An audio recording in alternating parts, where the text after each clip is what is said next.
The year is 1982, and the new wave of British heavy metal is at its peak. But back in New York City, a new band arrives on the scene that's going to change music forever. One of the most influential bands in the history of heavy metal gets their start right here. Who are they? Find out next.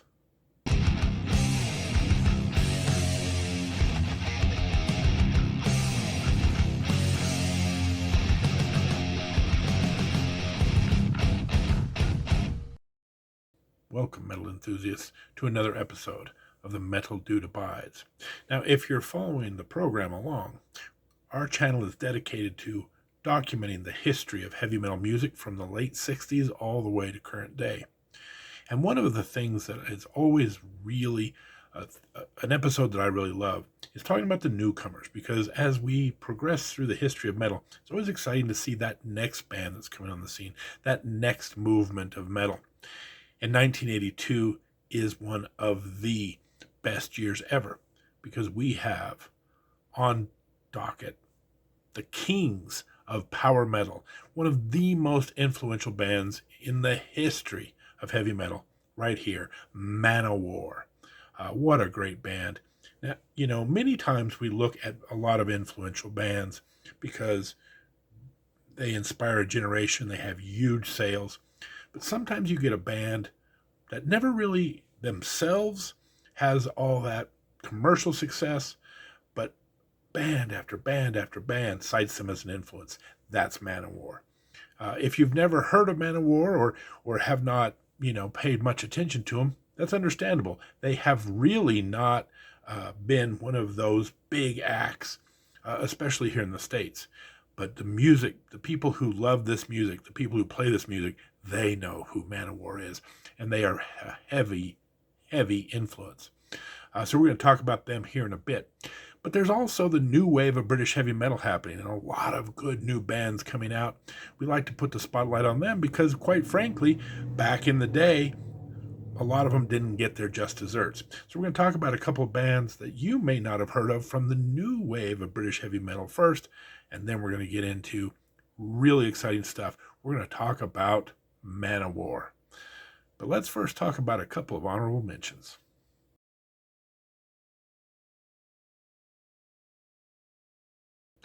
All right, the first band we're going to talk about is part of that new wave of British heavy metal, and it's a band by the name of Tank. They're going to put out an album called The Filth Hounds of Hades. Very catchy title. Now, this band, if you like Motorhead, this is a band you might want to check out.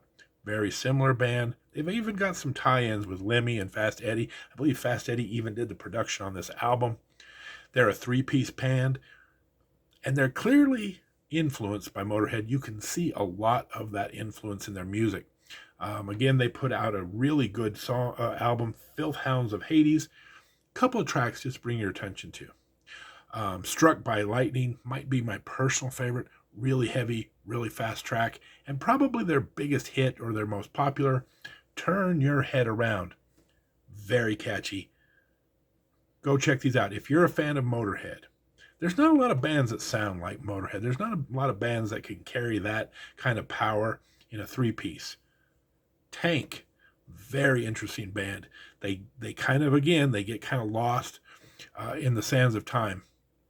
But this album in particular, now I will say one of the reasons you probably had never heard of Tank, I do believe their debut album is their best album. They kind of slide down the hill a little bit afterwards, so they don't have the staying power of some of these other bands, but this debut album is fantastic. The other band I want to bring your attention to is a band called Witchfinder General, also part of the new wave of British heavy metal.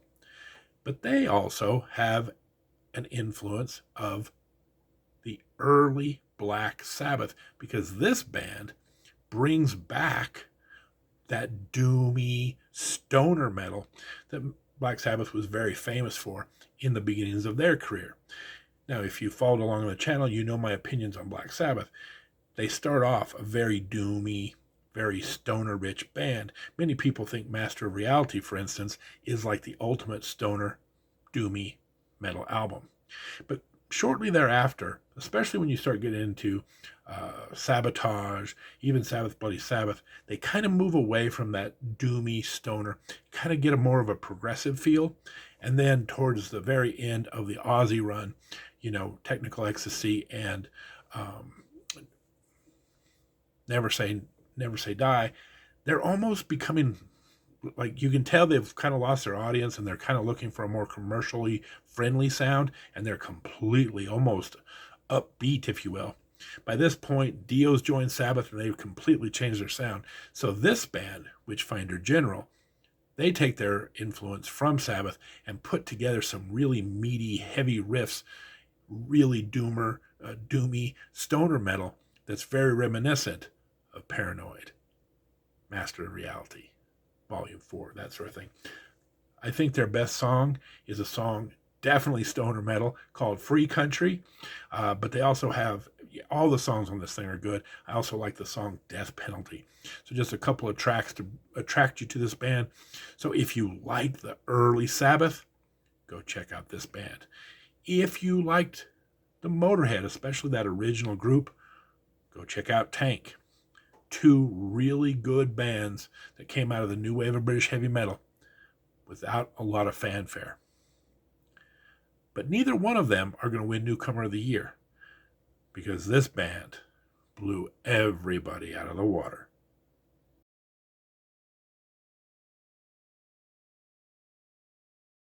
If you can't tell by now, I'm very excited to talk about one of my favorite all-time bands, Manowar. This band, as I said in the intro, never really made it, especially here in the States, commercially. But boy, what a great, legendary band as far as style and power that you're ever going to hear. So in 1982, they blow onto the scene. This debut album of theirs is fantastic. But before we talk about this debut album, let's talk about the band themselves. On lead vocals, Eric Adams. How this dude isn't right up there in the annals of music lore with the Dios and the Halfords and the John Bushes and all the great singers that have come in. This dude has some amazing pipes.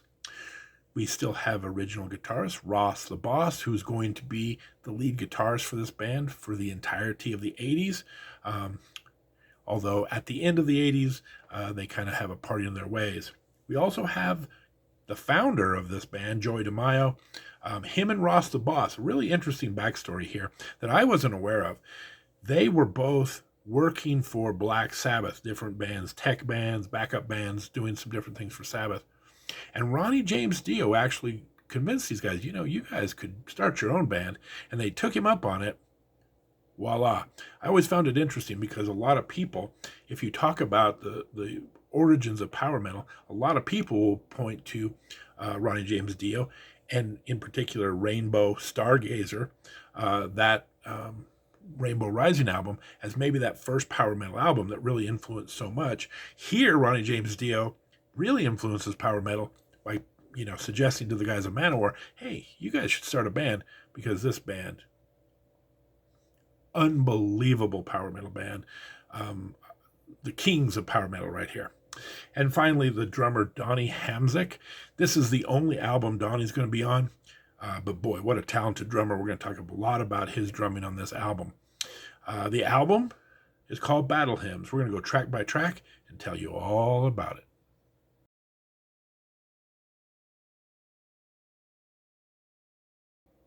The album Battle Hymns, the opening track, Death Tone. Now, the first thing that grabs you on this song is, of course, the sound of motorcycles revving in the background. That is so Manowar, right? Really sets the tone for a good, fast opening track. However, I will say this. If you are new to the Manowar scene and you say, let me give this album a try, a lot of times you determine whether you're going to stick with an album or not by listening to that opening track. And oddly enough, this rarely happens. I would say that this is the weakest track on the entire album. The entire album is fantastic, so I'm not saying this is a bad song, but it is probably my least favorite track on the entire album. The lyrics, if you don't mind me saying, are a little on the tad bit cheesy side, and they seem to be a little outdated because a lot of the references are to Vietnam and all the things that were happening. And I do want to point out that I was a teenager when this album came out, and I really it's interesting because I wasn't personally I don't remember Vietnam. Vietnam ends when I was just a little kid, and so there was if you were a little bit older than me, you were much more affected and probably had a lot more reference to Vietnam than I would have had.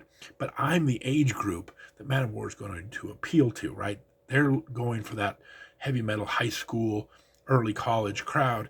So the references to Vietnam might have been a little dated, um, just because there's just such a window, right? When you start talking about when you're a young man or a young woman, I barely remember Nixon.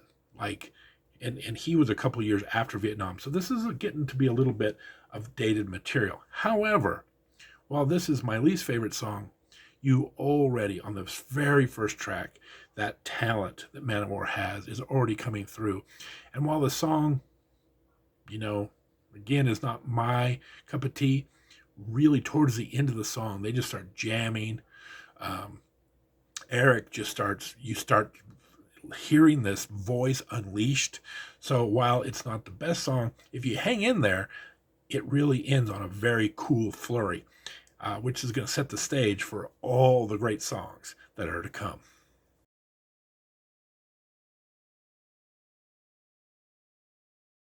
Track number 2, Metal Days. Now, this is a heavy metal anthem. Again, Manowar is going to have a lot of anthemic type of music. This here is the very first one, and it is very good. The thing I will say about this song is this song right here is where Eric Adams just blows your mind as to what a singer can do. I found it interesting talking with, looking up information about Manowar, how Eric was a little bit hesitant to really unleash the pipes. He thought, I'm going to blow out my voice. This is going to be terrible. And the band kind of encouraged him to do it. And here we are, okay? 40 plus years later, he still sings beautifully. He still has power. I can't believe how well his voice is held up. And it really starts to take off right here on this song. There's also a fantastic guitar solo by Ross the Boss, and he's doing the solo while Joy is just in the background, just going nuts. The drums are going. They've got a really great groove right behind the guitar solo. The thing about these songs is this is, I'm going to, marvel at all four of these members because this is really truly one of those bands that the singer is great, the guitars are great, the rhythm section is great, and they blend it all together beautifully. You start to see it right here on the second track. A big upgrade from the first track, Metal Days. But believe it or not, it's going to even get better.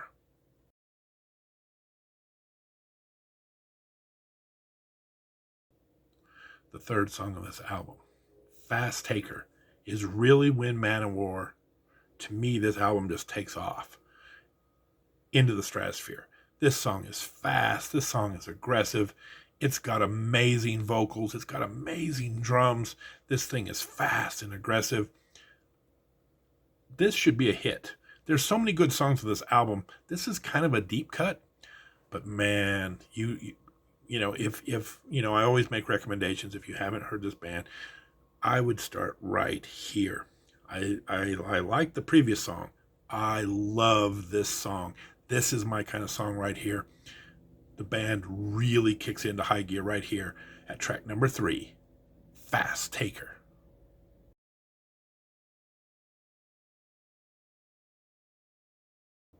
Track number 4 is a song by the name of Shell Shock. And once again, Manowar goes back to the Vietnam theme for this one. And again, maybe it's why it didn't catch on, because as we know, this is now, 6 years really after Vietnam has been pretty much over. Um, Manowar is going to have a lot of success outside the United States as well, which probably didn't have the whole backstory of Vietnam either. So that could have been one of the reasons this band, struggled commercially. But oh boy, maybe the material's a little outdated here, but this is an awesome song, a really catchy chorus. But the thing about Manowar, and the thing about really good um, metal bands, is the chorus is extremely catchy, very melodic, but delivered with such heaviness. Eric Adams is going to put some vocals at the back end of this song that could shatter glass. I mean, this thing just explodes with power. And so it really works. You have the really fast song before, Fast Taker. Now you've brought in a little bit melody, but you don't sacrifice any of the power. Again, a very underrated song on this album. Check it out. Shell Shock.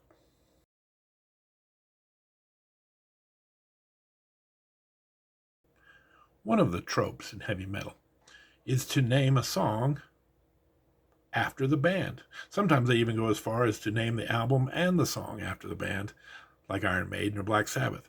But Manowar sells just for the song. And here it is. Manowar, the song. This continues on very much like Shell Shock, but even better. This song has so much melody and so much power. It is amazing. Joy has this tremendous bass line throughout this entire song. Really stands out. The band just comes in and delivers this. This is probably one of their biggest hits, if you will. Again, we talked about them not being great commercially, but they do have a few trademark songs. This is probably the first one of this album that kind of hits that level of fame. Check it out.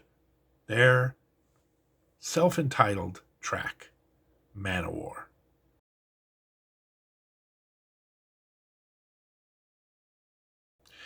Now, up to this point, you're probably, if you're going through this album track by track, you're like, I thought this band was a power metal band. I don't see much power metal in it. The one thing I really do like about Manowar is while they are they are very influential in the power metal scene and have many of the most defining tracks in the power metal genre. They aren't a complete power metal band. And this album proves it. Up to this point, we're pretty much standard heavy metal, speed metal, very fast metal, some anthemic stuff. They haven't really, maybe Manowar, you start to see that power metal come in a little bit, but I would still say that was mostly a traditional heavy metal song. Right here at the next track, Dark Avenger, you start to see that power metal seeping in. And quite frankly, the rest of the album is like power metal gold, right? So you start getting into these fantastical themes, complete with, check this out, a narrative by Orson Welles, of all people. If you're not familiar with Orson Welles, very dramatic actor who was responsible for Citizen Kane. But at this point, he was doing like documentaries about Nostradamus. He also, I believe, was the narrator for War of the Worlds. So he's a very famous person, an orator. He comes in and does the narration in this one. Now, interestingly enough, and this is long after the band and Ross the Boss have gone their separate ways, Manowar does a very interesting thing. Let's see, it was in 2010. I had to look that one up. In 2010, they just completely remade this album. The interesting part of it was that Orson Welles was no longer with us. He had passed away probably right after this album. He wasn't with us much longer after that. So they went out and got Sir Christopher Lee of Saruman fame of the Lord of the Rings to do his narration part. So very interesting. So if you hear the newer version of this, you're like, that wasn't Orson Welles, that was Christopher Lee. You have to go back to the original to get the Orson Welles version. Really cool stuff. If the first of the song was the entirety of the song, this might, not be completely my cup of tea. But at about the 4-minute mark, this band really kicks into high gear. So you have a very slower, more, again, that kind of mystical power metal to start the song.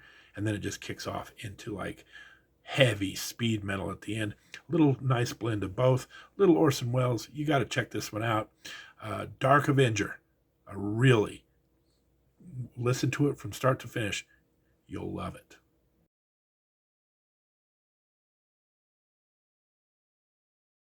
Track number 7 is an instrumental number, William's Tell, which of course is a heavy metal version of the William Tell Overture.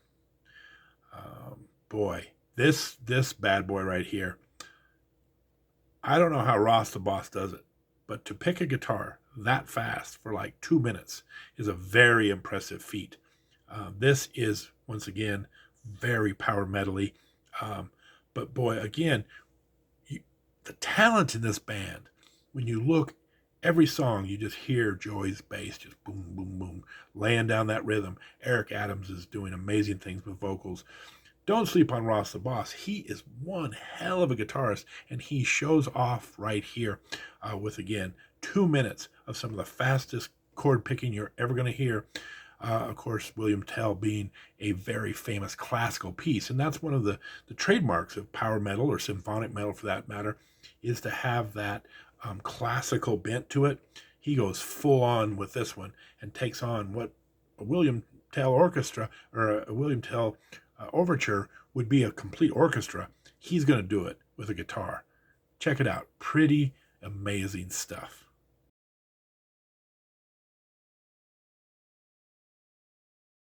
And now we get to talk about the closer, the final track on this album, track 8, Battle Hymn, drop the S. Oh, baby, this is 7 minutes of complete grandeur. This is Manowar's first epic song. It is fantastic. It starts off with this beautiful acoustic beginning, breaks into the song, again, a very power metal influenced song. It then has a really soft interlude in the middle of it, all clean vocals, again, back to a very acoustic sound. Then the drums kick back in. Eric Adams starts belting it out. Oh my word, this song has it all. One of the things that I've talked about here is I really don't like long songs. Not a fan of them. But if they're done right, and if they can keep your interest and do enough different things in the song that it doesn't feel like a 7-8 minute song, then you've got one of the greatest metal songs of all time, because now you've got this epic tale. This is one of those songs that is so good. Even though it is a 7-minute song, it doesn't feel like 7 minutes, and you will love every last second of it. And again, I do want to point out Danny Hamzik. This is because he's only on this one album. His drums on this are fantastic. What this band, if you just want to see the talent of this band on display, don't mess around with anything else. Come right here. Again, the drums are fantastic. The vocals, the guitar work, that incredible bass line through the whole thing. This is a masterpiece. This is really when you understand that's how you close an album right there. And so to wrap all this up, when you talk about 1982 Newcomer of the Year, there was some really good bands coming out. But Manowar blew everybody away. Sometimes, again, not the biggest commercial band that comes out, but the band that has the most talent is going to influence generations to come. There are dozens of bands playing right now in the year 2024 that say Manowar. That was the influence. And you can see, especially in the power metal influence, why this album in particular probably inspired a lot of people to pick up the guitar, pick up the vocals, and get after it. So, congratulations to Manowar, 1982 Newcomer of the Year. Now, the Grammys that year had a very interesting selection. We kind of rib the Grammys because in a lot of cases, they pick the one-hit wonders. They pick bands that are very popular for like that year, but then you never hear from them again. I would say this is another classic example of that, because in 1982, the Grammys selected Men at Work. All right, true confession time. I love Men at Work. They were a really great band. They had the infamous song Down Under, where they're eating their Vegemite sandwiches and all of that really fun pop stuff. Pretty talented band, too, I would say. But I will also say that after that first album, we never heard from Men at Work again. As much as I loved them. This is, and another band that comes out, another one-hit wonder, Human League. Don't You Want Me, Baby? Don't You Want Me? Oh, oh. Again, as much as I am a metalhead, I do love a good pop song. These guys were all over MTV. Really, two really great bands. And really, by 1983, no one had ever heard of them. On the flip side, here, Manowar, who's not going to have anywhere near the commercial success of either of those bands, influencing music for 40 plus years. Who's going to win Newcomer of the Year? Manowar. And this is why the Grammys get so much grief, because they pick these bands that are flash in the pan, that have no staying power. One of the things you would expect from the Grammys is to have that foresight of saying, this band right here, this talented group is going to have some more staying power. They're going to have legs to them, instead of just constantly picking the flavor of the month, the flavor of the year. So not only is Manowar going to win Newcomer of the Year in the heavy metal category, I really do believe they should win it across the board, because again, their music still lives on today. And I guarantee you, unless you're, got as much gray in your hair as I do, you probably have never heard of Men at Work or Human League, because those bands, again, big hits, but that was it. So anyway, congratulations, Manowar. One of the all-time greatest bands. We're going to see a lot of Manowar throughout the history of metal, because they, again, not commercially successful, but talented. Always pushing that envelope, putting out some of the best, heaviest music all time. And that's our episode. This is the part of the episode where I have to shill for subscriptions and comments and likes. Listen, I don't understand the YouTube algorithm. Nobody understands the mysteries that lie beneath the YouTube algorithm. But I do know one thing. If you give me a thumbs up, if you give this a like, if you ring the bell, you're going to be alerted to all of our future content. We're putting this out every week. You don't want to miss an episode. You don't want to miss that next great band or the best heavy metal bands of 1982, because that's what we're going to be talking about soon. What you want to do is you want to be alerted. You want to know, when's the metal dude going to put out his newest video? This is the best way to do it.